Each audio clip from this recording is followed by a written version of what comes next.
भगवान के पास बैठो, 10 मिनट अपने मन से, अपने मन की भगवान के साथ बात शेयर करो, अपने मन के दुख बताओ और उनके साथ कुछ अपने दुख सुख की बातें बांटो और फिर देखो कि आपको कैसे लगता है। आपको ऐसे लगेगा जैसे मानो कि भगवान आपकी सभी बातें सुन रहे हैं और आपकी सभी बातों का वह समाधान कर रहे हैं और देखते ही देखते आपकी सभी परेशानियों को ईश्वर दूर कर देंगे। ईश्वर के साथ लगन लगाएं, उनके साथ मोहब्बत करें और भगवान के चरणों में अपना प्रणाम करें और उनका शुक्राना करना ना भूलें। आप एक बार भगवान के चरणों में अपना सिर झुका कर देखें, कैसा लगता है आप सभी को। बहुत अच्छा लगेगा जब आप भगवान के साथ बहुत सी बातें करेंगे और उनके साथ बैठकर मंदिर में कुछ पल, कुछ समय, कुछ क्षण उनके साथ ईश्वर। राधे राधे जी, कैसे हैं आप सभी लोग। आप सभी लोग स्वस्थ होंगे, कुशल मंगल होंगे। आप सभी के स्वस्थ और कुशल मंगल की कामना मैं ईश्वर से करती हूँ कि आप सभी लोग स्वस्थ रहें और कुशल मंगल रहें। आज हम बात करते हैं योगिनी काशी की। योगिनी काशी क्या है। योगिनी काशी में व्रत किया जाता है, भगवान विष्णु की पूजन की जाती है और योगिनी काशी आषाढ़ की कृष्ण पक्ष में जो काशी आती है उसको योगिनी काशी कहा जाता है। योगिनी काशी जो होती है पापों से मुक्त कर देने वाली काशी होती है और यह इसकी एक अपनी महत्ता है। यह जैसे कि आप सभी जानते हैं श्रावण मास में भगवान शिव और माता पार्वती ने भी ब्रह्मा जी से योगिनी काशी की कथा सुनी थी।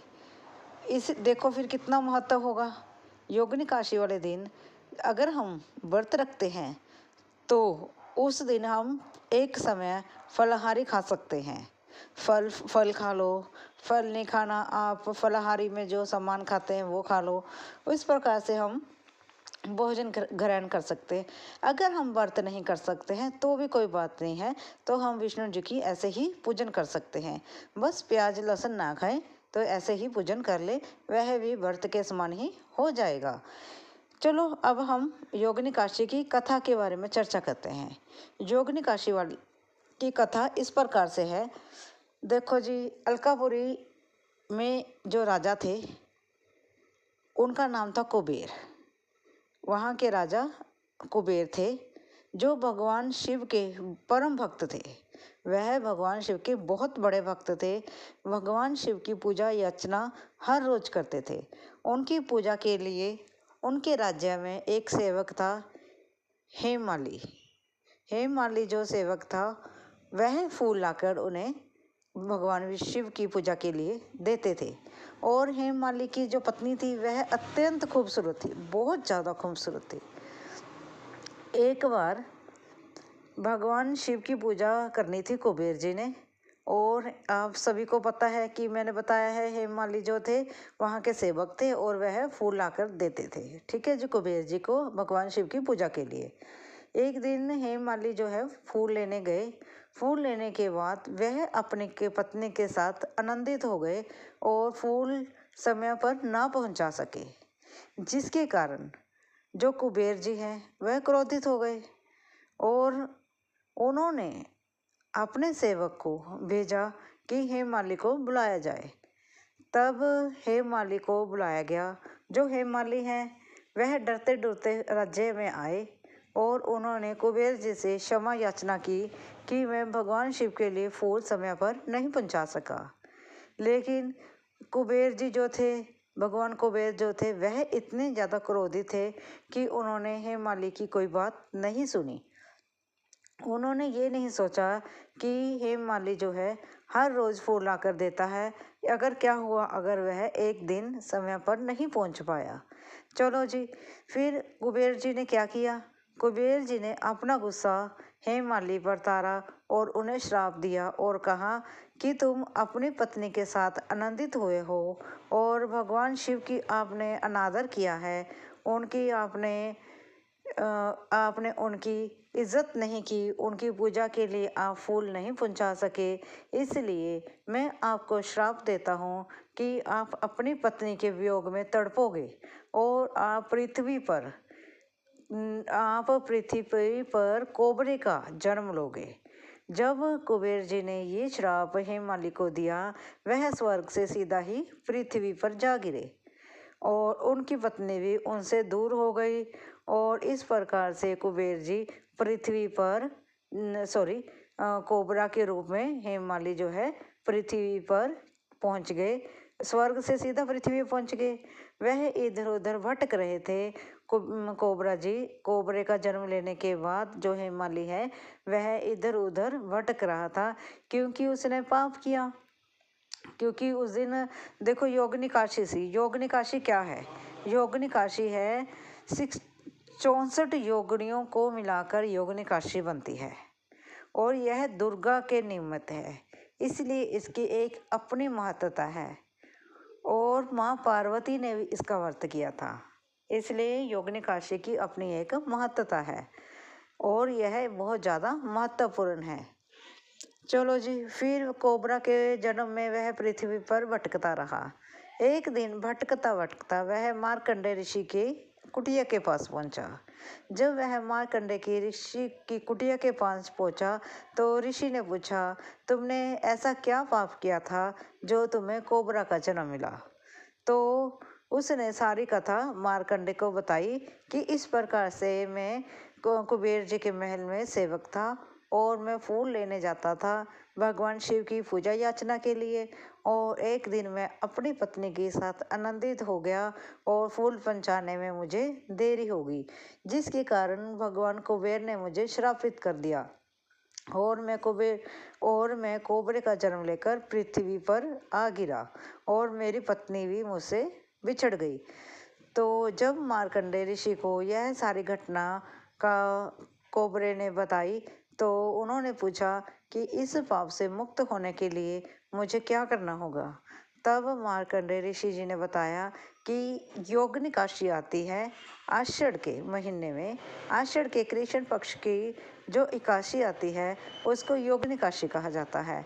उस काशी वाले दिन अगर तुम श्रद्धापूर्वक व्रत करोगे, उनकी भगवान विष्णु की पूजा याचना करोगे, तब तुम सभी पापों से मुक्त हो जाओगे और तुम्हें यही मार्ग है कि तुम अपने पापों को ख़त्म कर सकते हो। तो कोबरा ने क्या किया? फिर कोबरा ने क्या किया, उन्होंने आषाढ़ की जो कृष्ण पक्ष की काशी आई, योगिनी काशी आई, उन्होंने श्रद्धापूर्वक वहाँ व्रत किया और पूरी श्रद्धा निष्ठा के साथ भगवान शिव भगवान विष्णु की उन्होंने पूजन की, साथ में माँ लक्ष्मी की भी पूजन की। इस प्रकार से उन्होंने अपने पापों से छुटकारा पाया।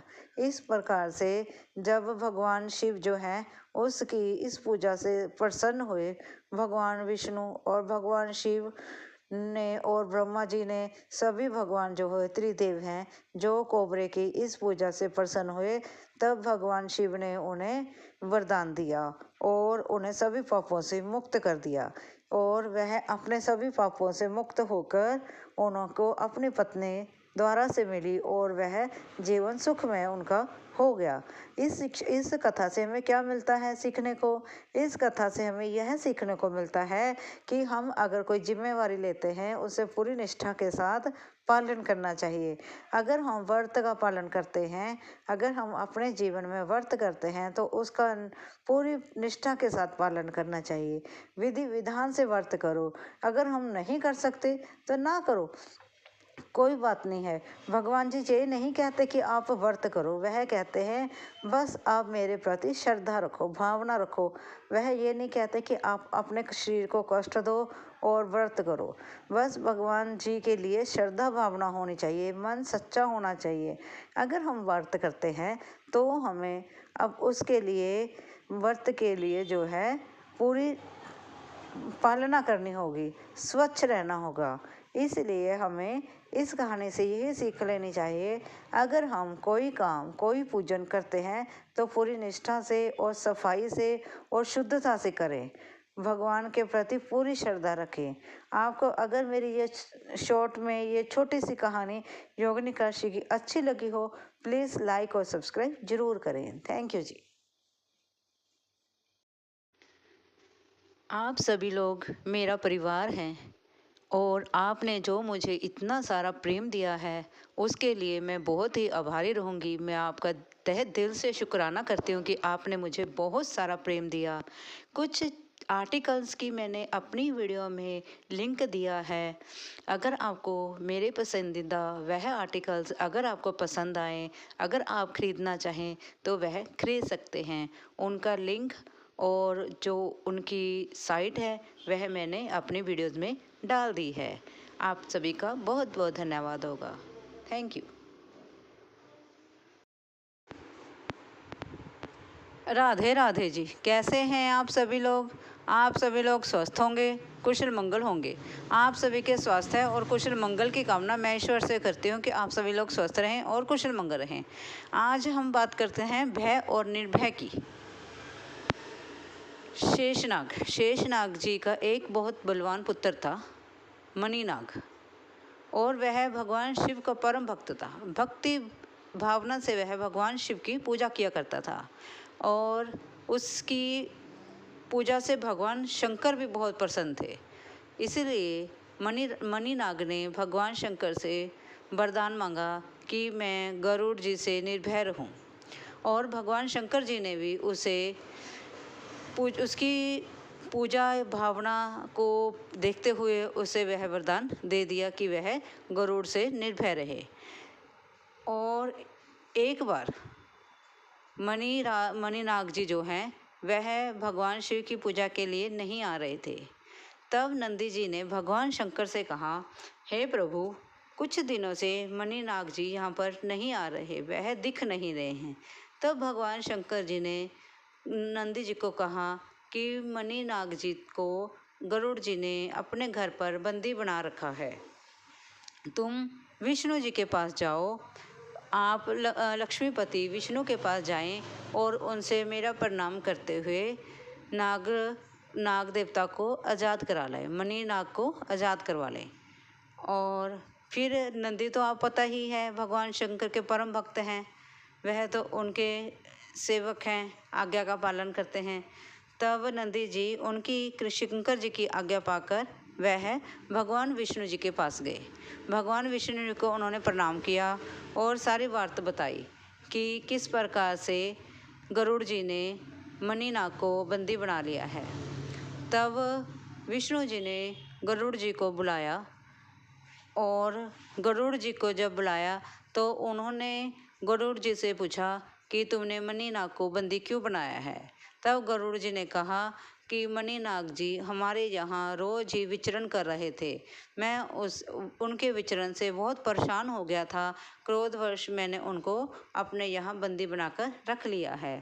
तब भगवान विष्णु जी ने कहा कि तुम उसे आज़ाद कर दो। तब गरुड़ जी ने हंकार वश में आकर उनसे कहा कि मैं नागराज को मणिनाग को क्यों छोड़ दूं, आप बताइए, उन्हें क्यों आज़ाद कर दूं, मैं मणिनाग को आज़ाद नहीं करूंगा। तब इसी प्रकार से इसी से थोड़ी उनमें भगवान विष्णु में और गरुड़ जी में थोड़ी सी चर्चा हुई, और तब गरुड़ जी ने विष्णु जी से मतलब कि मणिनाग को छोड़ने से इनकार कर दिया। तब और गरुड़ जी ने कहा कि मैं आपसे ज़्यादा शक्तिशाली हूँ, मेरे ऊपर सवार होकर ही आप दैत्यों पर विजय प्राप्त करते हो, मेरी पीठ पर बैठकर ही हे प्रभु आप नाना प्रकार के कर्तव्यों में, नाना प्रकार के कार्यों में सफल हुए हैं, इसलिए मैं आपसे ज़्यादा बलशाली हूँ। तो इन बातों को सुनकर जो भगवान विष्णु जी हैं वह मुस्करा रहे थे। उन्हें महसूस हो रहा था कि जो गरुड़ जी हैं वह हंकार वश में हो गए हैं और वह किसी चीज़ को समझ में असमर्थ हैं और वह कुछ भी समझ नहीं पा रहे हैं। तब भगवान विष्णु जी ने गरुड़ जी से कहा कि नहीं, मैं आपसे फिर कह रहा हूँ कि आप मणिनाग को छोड़ दो। तब भी गरुड़ जी ने उनकी बात नहीं मानी। उन्होंने कहा मैं उसको नहीं छोड़ूंगा, मैं आपसे ज़्यादा बलशाली हूँ और अगर मैं आपकी मदद ना करूँ तब आप किसी भी चीज़ पर विजय प्राप्त नहीं कर सकते। तब भगवान विष्णु जी ने कहा ठीक है फिर गरुड़ जी, चलो फिर आज हम दो दो हाथ हो जाते हैं। तो गरुड़ जी ने यह स्वीकार किया। फिर भगवान विष्णु जी ने कहा, तुम मेरी एक छोटी सी उंगली, ये छोटी सी जो उंगली है, इसी को तुम हिलाकर दिखा दो, मैं तुम्हें कुछ नहीं कहूँगा, मैं तुम्हें मणिनाग को छोड़ने के लिए नहीं कहूँगा। जैसे ही भगवान विष्णु जी ने अपनी छोटी उंगली गरुड़ जी के सर पर रखी, गरुड़ जी का तो सर धरती में घुस गया और उनके पाँव ऊपर की तरफ उठ गए। वह हिल भी नहीं पा रहा था और फिर उन्होंने ज़ोर ज़ोर से तड़पने की आवाज़ आई और फड़फड़ाना शुरू किया और उन्होंने भगवान विष्णु जी से क्षमा याचना की। तब भगवान विष्णु जी ने जब अपनी छोटी सी उंगली उनके सर से उठाई, तब गरुड़ जी ने अपने सिर को धरती से बाहर निकाला और भगवान विष्णु जी से क्षमा मांगी और अपनी भूल की क्षमा मांगते हुए उन्होंने कहा, हे प्रभु, मैं अहंकार में हो गया था, क्रोधवश अहंकारवश मैंने आपसे जो अपशब्द कहे उसके लिए मुझे क्षमा कर दें। और मैं ये भूल गया था कि भगवान आप हैं, मैं नहीं, प्रभु आप हैं, मैं नहीं, जगत पिता आप हैं, मैं नहीं, और मुझे रचने वाले, मुझे बनाने वाले भी आप हैं, मैं नहीं। मैं इन सभी चीज़ों को भूल गया था और इसी कारण मैंने आपके साथ ये व्यवहार किया, इसलिए मुझे क्षमा कर दें और मैं मणिनाग को छोड़ देता हूँ। तो गरुड़ जी ने कहा कि मुझे आप क्षमा करें। तब विष्णु जी ने कहा, अगर तुम क्षमा मांगना चाहते हो और अपना शरीर बिल्कुल सीधा कर लेना, पहले की तरह स्वस्थ हो जाना चाहते हो, तो तुम्हें भगवान शंकर के पास जाना होगा। तब गरुड़ जी ने मणिनाग को छोड़ दिया और भगवान शंकर के पास गए। तब भगवान शंकर के पास जब गरुड़ जी गए, तब वहाँ जाकर उन्होंने भगवान शंकर जी से माफ़ी मांगी और क्षमा याचना की और भगवान शंकर ने उन्हें क्षमा कर दिया, क्योंकि भगवान शंकर तो दयावान हैं, तभी तो वो भोले हैं, तभी तो उन्हें भोलेनाथ कहा जाता है। उन्होंने उनकी इस क्षमा को माफ़ किया और उन्हें आशीर्वाद देते हुए उनका सारा शरीर पहले की तरह ही स्वस्थ कर दिया। और इसी प्रकार से हमें किसी भी चीज़ का, किसी भी बात का अहंकार नहीं करना चाहिए और हमें क्रोध नहीं करना चाहिए, क्योंकि क्रोध में किया हुआ कोई भी कार्य सफल नहीं हो सकता और क्रोध में किया हुआ कोई भी कार्य सही नहीं हो सकता। जब हम क्रोध में होते हैं और हम कोई ना कोई काम करते हैं तो उसमें कुछ ना कुछ गड़बड़ी हो जाती है। इसलिए क्रोध को छोड़कर हमें संयम से रहना चाहिए और अहंकार को त्याग कर हमें भव्य एंड बिल्कुल नॉर्मल रहना चाहिए, ताकि हम अपने प्रभु के चरणों में रह सकें और प्रभु के समीप रह सकें। इसलिए हमें अपने प्रभु से प्रेम करते हुए उनके भक्ति भाव में हमें लीन रहना चाहिए। और अगर ये इस कथा में, इस कहानी में अगर मुझसे कोई गलती हो गई हो तो मुझे क्षमा करें। और अगर आपको यह मेरी छोटी सी कथा अच्छी लगी हो, भगवान विष्णु जी की, गरुड़ जी की, नाग जी की, शेषनाग जी की, और ये अच्छी लगी हो, प्लीज़ एक लाइक और सब्सक्राइब ज़रूर करें। थैंक यू जी। शिव मंदिर में जाएं, वहाँ पर जाके भगवान शिव के पास आंखें बंद कर कर आप बैठ जाएं। फिर देखिए भगवान आपके मन की बात कैसे समझते हैं और उसका समाधान किस प्रकार से निकालते हैं। वह आपके लिए सब कुछ कर देंगे, देखते जाइए। राधे राधे जी, कैसे हैं आप सभी लोग? आप सभी लोग स्वस्थ होंगे, कुशल मंगल होंगे। आप सभी के स्वास्थ्य और कुशल मंगल की कामना मैं ईश्वर से करती हूँ कि आप सभी लोग स्वस्थ रहें और कुशल मंगल रहें। आज हम बात करते हैं लालसा की, लोभ की। एक बार दो उल्लू थे। दोनों उल्लू दो पेड़ों पर आकर बैठ गए और एक उल्लू के मुंह में सांप था और दूसरे के मुंह में एक चूहा था। दोनों ही अपने अपने भोजन की तैयारी में थे। दोनों उल्लू अपने अपने भोजन की तैयारी में होने के कारण अपना अपना भोजन मुंह में लेकर वह दोनों ही अपने अपने अलग अलग पेड़ पर बैठे थे। जब वह पेड़ पर बैठे थे, वह पेड़ कुछ ऐसे आमने सामने थे कि सांप को चूहा दिख रहा था, चूहे को सांप दिख रहा था और दोनों उल्लू आमने सामने थे। जब वह आमने सामने उल्लू दो पेड़ों पर बैठे थे, तब चूहे ने जब दूसरे उल्लू के मुंह में चूहे को देखा, उसने देखा कि सामने वाले उल्लू के मुंह में एक चूहा है। तब सांप ने देखा कि वह चूहा मेरा शिकार बनेगा, अब उस चूहे को मैं खा जाऊंगा, वह मेरा भोजन बनेगा। वह ये भूल गया कि मैं तो खुद मृत्यु के मुंह में हूँ। वह ये सब भूलकर अपने जीव की लालसा में उसे ये नहीं आ रहा कि मैं खुद भी एक उल्लू के मुंह में हूँ, मैं भी मौत के मुंह में हूँ। उसे ये भय नहीं रहा और वह चूहे को प्राप्त कर लेना चाहता था। और दूसरी तरफ जो चूहा था वह डर रहा था कि मैं तो देखो यहाँ उल्लू के मुंह में हूँ, यहाँ भी मैं तो मौत के साए में हूँ, और सामने तो मेरे सांप है, वहाँ भी मैं मौत के साए में हूँ। तो सांप तो मुझे अब छोड़ेगा नहीं, वे तो मुझे जरूर निगल ही लेगा। इस प्रकार से वह डर रहा था और डर कर उसने अपनी आंखें बंद कर ली थी। और फिर जैसे उसने अपनी आंखें बंद करी तो ऐसा नहीं कि हम किसी परिस्थिति में जब अपनी आंखें बंद कर लेते हैं या डर के अंदर दुबक जाते हैं, वह परिस्थिति टल नहीं जाती। उस परिस्थिति का हमें डटकर सामना करना होगा और हमें उस परिस्थिति का सामना करते हुए उस परिस्थिति से निकलने के लिए कोई ना कोई मार्ग ढूंढना होगा। इसी प्रकार से हम मनुष्यों का जीवन है। जैसे हम कहीं भी किसी भी प्रकार से हम हैं तो मौत के ही मुंह में, हम अपने अपने उसमें चले जा रहे हैं। हम आगे भी खाई पीछे भी खाई, जहाँ भी जाएंगे है तो मौत ही साए में जी रहे हैं। खाना खाते हैं वह भी जहरीला, पानी पीते हैं वह भी जहरीला, और सड़क पर चलते हैं वहाँ भी ट्रैफिक है। तो हमें कुछ नहीं पता कि हम घर से एक बार निकल रहे हैं तो दोबारा घर पर आना है या नहीं आना है। इसलिए संयम से रहें, प्रेम से रहें, परिवार में प्रेम से रहो, बच्चों से प्रेम करो, घर में लड़ाई झगड़ा ना करो, क्योंकि हमें नहीं पता कि हम किस समय हम मौत के आहोश में आ जाएं और हमें नहीं पता हमारे साथ किस पल क्या हो जाए। इसलिए हमारी स्थिति भी उसी प्रकार से है जैसे चूहे की और सांप की थी।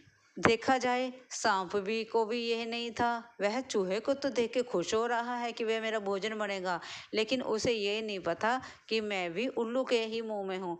पर क्या पता चूहे को खाने से पहले उल्लू मुझे निगल जाए, वो ये भूल गया। उसने उसी प्रकार हम हैं, हम दूसरे के नुकसान पहुंचाने में एक मिनट की देरी नहीं लगते और ये भूल जाते हैं कि अगर हम उस इंसान को नुकसान पहुंचाएंगे ना जाने हमारे साथ क्या हो जाए, ये हम भूल जाते हैं। इसी प्रकार से हमें किसी दूसरे इंसान के लिए बुरा मत सोचो, बुरा मत करो।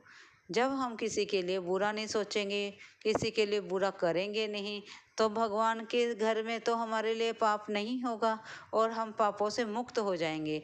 इस प्रकार से हमें ईश्वर की प्राप्ति हो सकती है। और हमें ईश्वर की अगर प्राप्ति चाहिए तो हमें अच्छे कर्म करने होंगे, अपने जीवन में अच्छे कार्य करने होंगे। कोशिश करें जीवन में किसी ज़रूरतमंद की मदद ज़रूर करें। ये नहीं है कि मैं ये नहीं कहती आप जगराते में कहीं गए हैं या मंदिर में कहीं जगराता है कि आप वहाँ पर्ची ना कटाएं।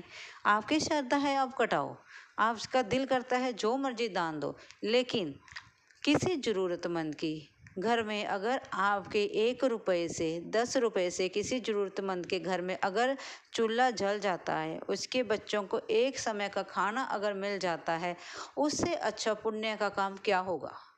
बताइए ज़रा, सोचो जरा आप, उससे अच्छा पुण्य काम हो सकता है? तुम्हारे द्वारा हमारे द्वारा दी हुई किताबों से पढ़कर अगर कोई बच्चा कल को डॉक्टर, कोई वकील या इंजीनियर या अध्यापक बन जाता है, उससे अच्छा क्या होगा? इसलिए कुछ ऐसे कार्य करें जिसके लिए किसी ज़रूरतमंद के लिए हमेशा के लिए ही उसकी रोटी का जुगाड़ बन जाए। उनकी अगर हमें दिखता है, अगर हमें लगता है कोई बच्चा पढ़ने में अच्छा है लेकिन उसके पास गुंजाइश नहीं है, तो उसकी मदद ज़रूर करें। कुछ ना कुछ मदद हम कर सकते हैं, खुद नहीं कर सकते तो किसी संस्था के द्वारा करा सकते हैं। आजकल तो बहुत सी ऐसी संस्थाएं हैं जो दूसरों को साथ लेकर चलती हैं, इसलिए किसी न किसी की मदद अपने जीवन में जरूर करें और साथ में बोले राधे राधे। अगर आपको वीडियो अच्छी लगी हो लाइक और सब्सक्राइब जरूर करें। धन्यवाद। राधे राधे जी, कैसे हैं आप सभी लोग? आप सभी लोग स्वस्थ होंगे, कुशल मंगल होंगे। आप सभी के स्वास्थ्य और कुशल मंगल की कामना मैं ईश्वर से करती हूँ कि आप सभी लोग स्वस्थ रहें और कुशल मंगल रहें। एक बार कुछ संत एक गांव में आए और वहाँ पर वह कुटिया बनाकर रहने लगे।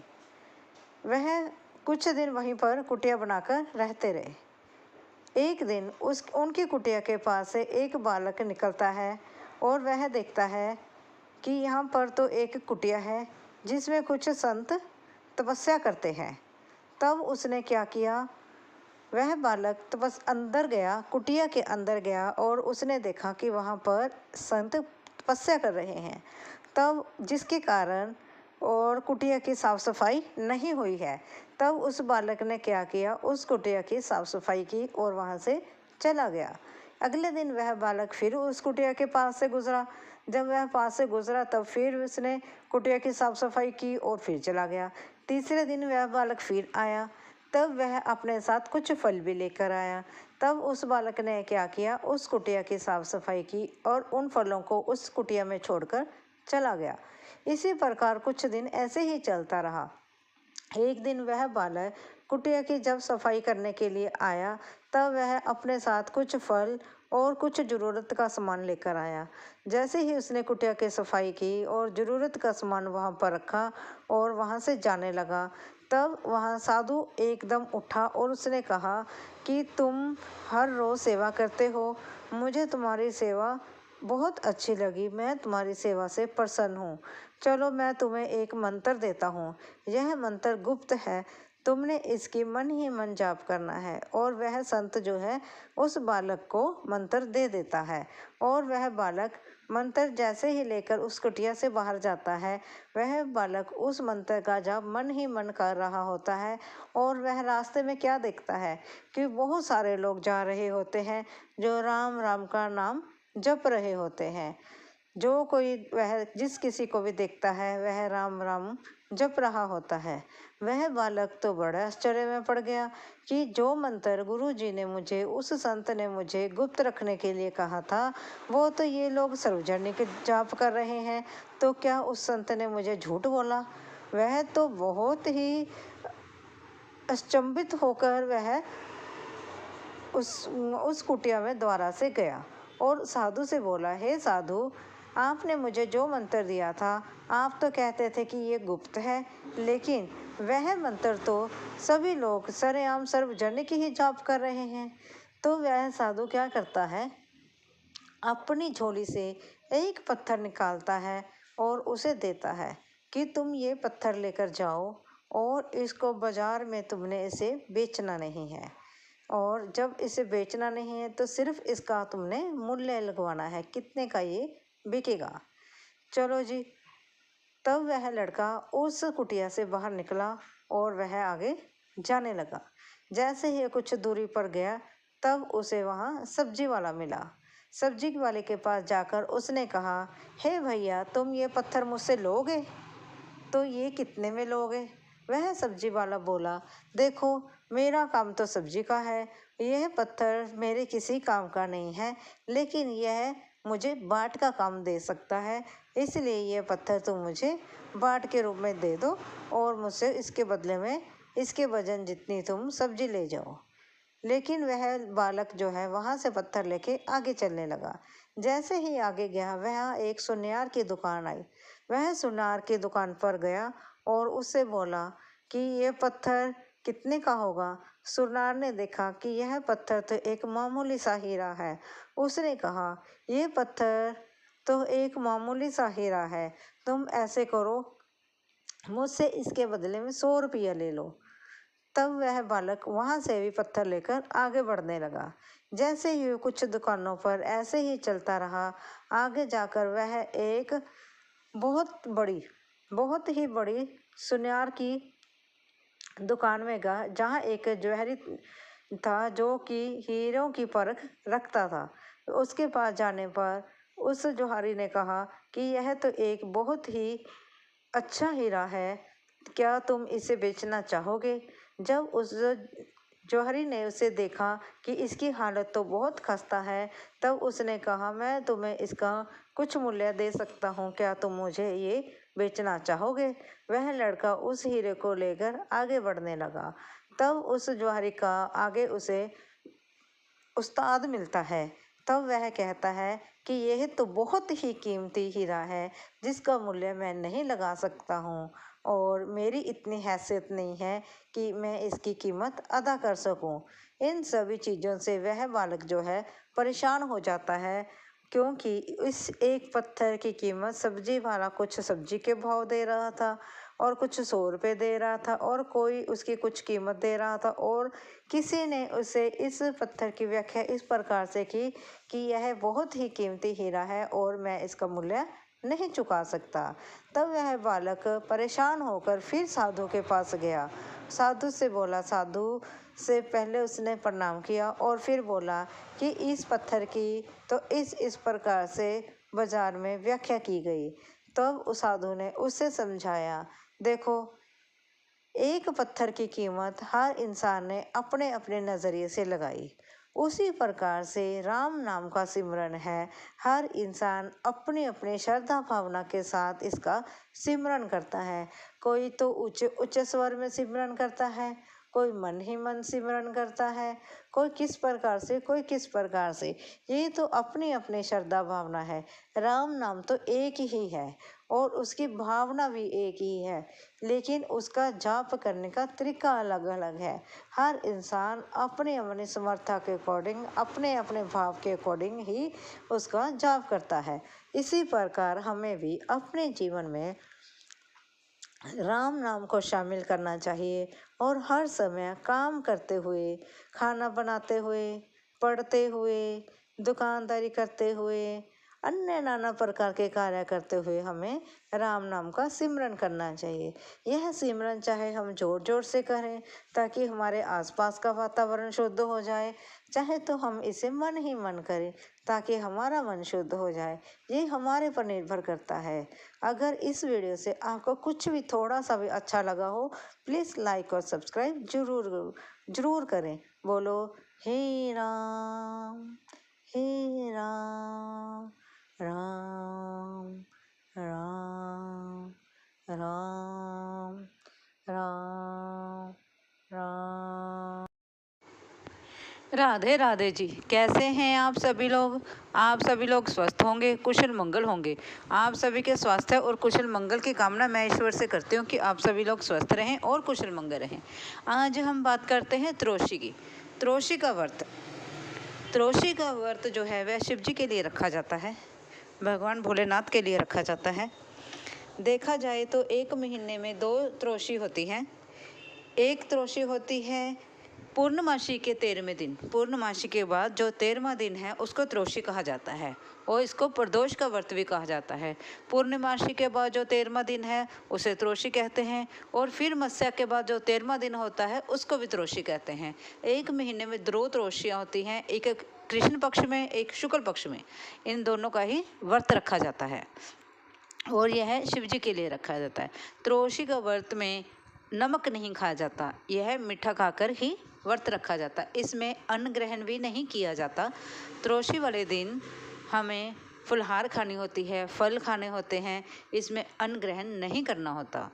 और त्रोशी के व्रत में भगवान शिव की पूजा की जाती है और इस बार जो त्रोशी का व्रत है वो वीरवार को पड़ रहा है और यह 18 तारीख को है और 19 तारीख तक चलेगा ये।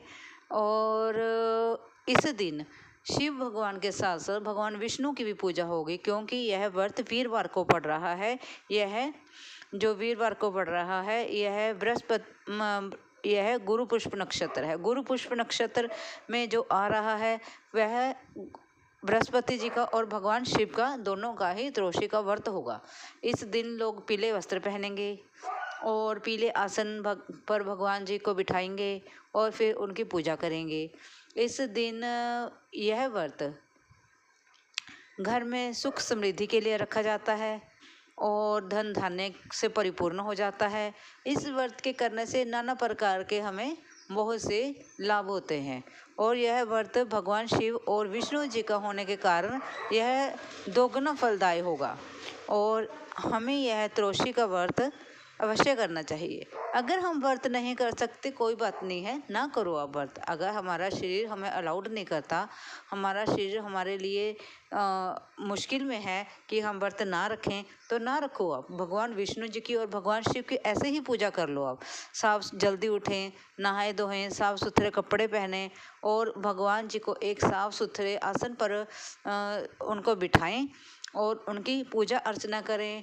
उनको फल फूल का प्रसाद लगाएं, उनके लिए नाना प्रकार के व्यंजन तैयार करें। कई लोग होते हैं जो व्यंजन नहीं तैयार कर सकते, कोई बात नहीं है, जो आपके पास है, जितनी आपकी समर्था है उतना ही आप भगवान के लिए प्रसाद तैयार करें। नहीं कर सकते थोड़ी शक्कर ले लें, शक्कर तो ले सकते हैं। शक्कर भी नहीं ले सकते पताशे ले लो, पताशे नहीं आप ला सकते तो आप जो आपके पास है उसी के साथ आप भगवान जी को भोग लगाएं। और इस व्रत में यह व्रत वीरवार को होने के कारण, लेकिन यह व्रत रवि पुष्प नक्षत्र में त्रोशी का व्रत रविवार को भी रखा जाएगा। उस दिन गुरु पूजा भी है। त्रोशी का व्रत हमें बहुत सी सुख समृद्धि देता है, हमारी मनोकामना पूर्ण करता है और हमें मनवांछित फल देता है। अगर हम यह व्रत श्रद्धा भावना के साथ भगवान विष्णु जी की, भगवान शिव की पूजा करते हैं तो हमें बहुत सी हमारी मनोकामनाएं इस व्रत से हमारी पूरी हो जाती हैं। इस व्रत में हमें अन्न ना ग्रहण करके फल खाने होते हैं और या हम फल के ऊपर नहीं रह सकते तो हमें फलहार खाना होता है। फलहार मैंने जैसे कट्टू का आटा हो गया, आलू के हलवा बना लो, है ना जी। इस प्रकार से कई सारी ऐसी वस्तुएं मार्केट में मिल जाती हैं जो हमें नवरात्रों के व्रत में भी हम खाते हैं, लेकिन इसमें नमक ग्रहण ना करें। और त्रोशी के व्रत के बारे में मैं आपको क्या बताऊं। त्रोशी का व्रत जो है हमें बहुत सुख समृद्धि देता है और हमारे घर में धन धान्य की किसी प्रकार की कोई कमी नहीं रहती है। यह शिव भगवान का व्रत होने के कारण, अब जानते हैं भगवान शिव तो भोलेनाथ हैं, सबकी मनोकामना पूर्ण करने वाले हैं, इसलिए यह व्रत भगवान शिव का होने के कारण हमें जल्दी फलदायी होता है और हमें जल्दी ही इसका फल मिलता है। अगर आपको यह मेरी छोटी सी वीडियो अच्छी लगी हो, प्लीज़ लाइक और सब्सक्राइब जरूर करें। धन्यवाद जी।